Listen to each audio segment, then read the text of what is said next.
Yes, ready, start.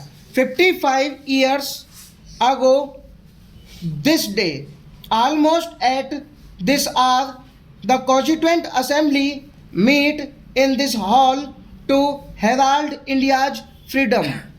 That was an event which was unique in world history and which has no parallel in the political annals of any country, ancient or modern. A mighty empire had bowed down to the indomitable will of an unarmed nation whose sole strength lay in the abiding faith of her people, in the power of spirit and of peaceful persuasion. Truth and non-violence, the father of our nation had insisted, were strong and sufficient weapons for a backward, poor and unorganized people to win them their birthright of freedom, both political and economic. This firm foundation prepared us for a life of dedication and hard work so that India may rediscover her greatness and march towards her manifest destiny of a peaceful, prosperous, and progressive existence in the comity of nations. We can claim in all humility that despite periods of extreme stress and strain, we have emerged today as a stable, tall, neat, and self reliant nation.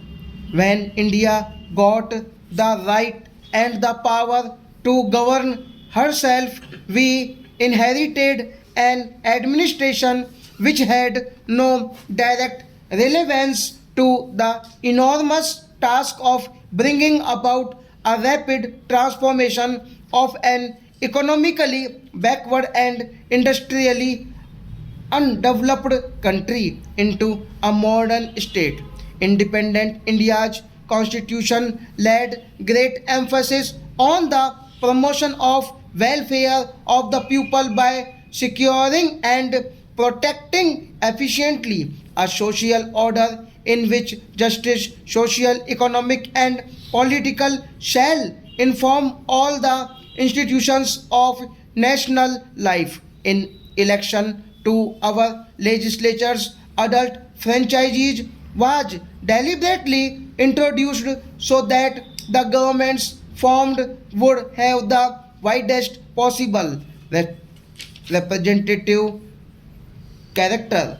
It also meant that the pupil's needs and the pupil's voice should be the dominant consideration in all affairs of state.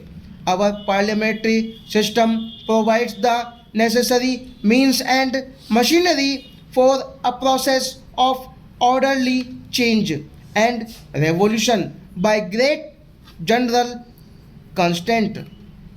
Politically, we have proved ourselves as a mature nation. All external threats to our national integrity and attempts at internal disruption have been dealt firmly by the united will of our people.